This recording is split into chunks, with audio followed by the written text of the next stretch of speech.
$122 billion has been given to public grade schools nationwide during the pandemic. Education Secretary Miguel Cardona announced the final distribution of funds, calling it an important milestone to, quote, help schools remain open and help students thrive. Yet many schools remain closed because of COVID or staffing shortages, while others are threatening to go virtual soon.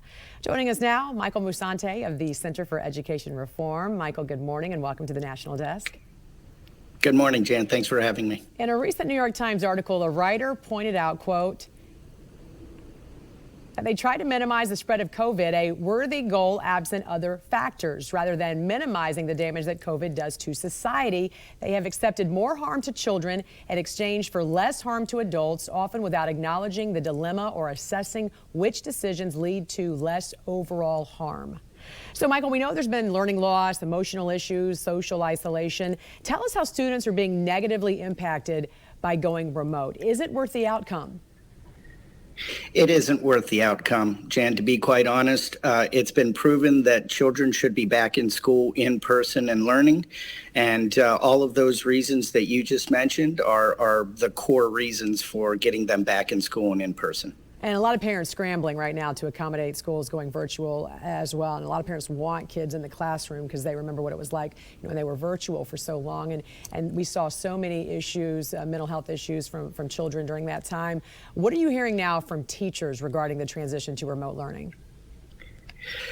Well, it all depends. I mean, what we're hearing from parents and teachers are with the right safety precautions, you can get back into school in person, and it's really that simple.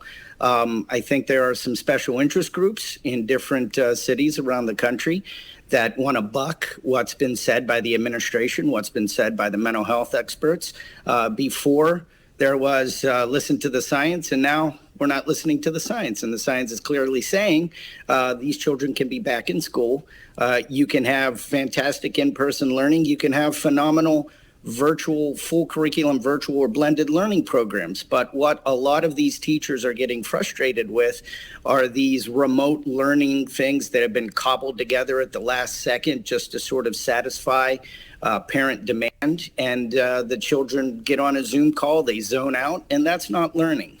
What is learning is viable, approved, and really nationally recognized virtual or blended learning programs that work. And of course, there's always in person, which is what we want the children to be. And during this whole time that we see some of these public schools that are going virtual, private schools have successfully kept their classrooms open throughout the pandemic. So what do you make of these private schools being able to stay open while a lot of these public school districts have opted for virtual learning instead?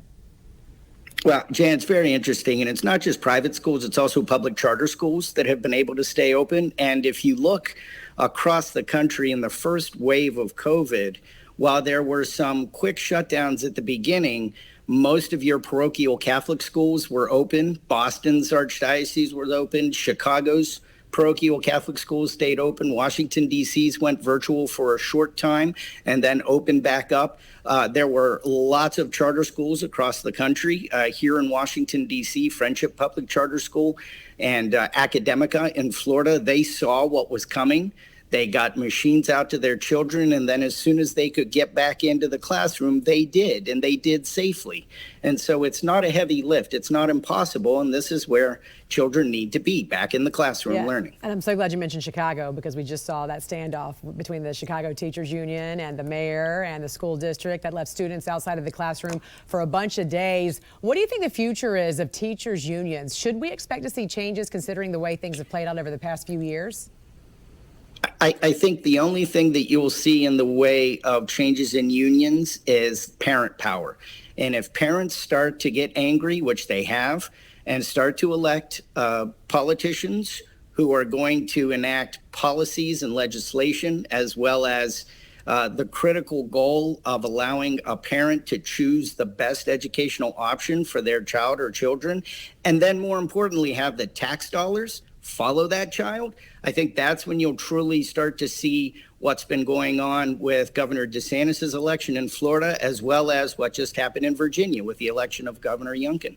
Michael, your organization has teamed up with Forbes to award education providers and educators and parental organizations with grant money to help foster in-person learning. Can you tell us a little bit more about this and what ways that recipients have used this grant to keep schools open and keep students in the classroom? Yeah, absolutely. So the STOP Award stands for Sustainable, Transformational, Outstanding, and Permissionless Education. And in our first round of grants, we uncovered during the first wave of COVID some phenomenal organizations out throughout the United States that were doing incredible things to keep the doors open or keep children learning in person. Our grand prize winner was the Discovery Center in Springfield, Missouri, which was a museum. It was only one of two museums that stayed open during COVID. They actually became a daycare center and then a school, first for ICU nurses who desperately needed a place to put their children.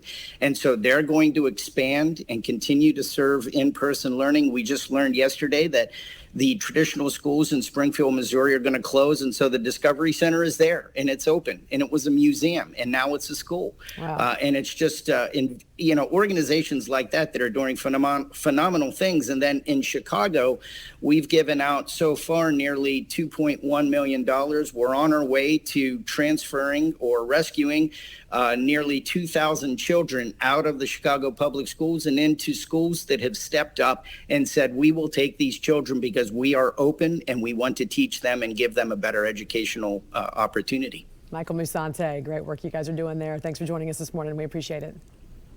Thank you, Jan. Take care.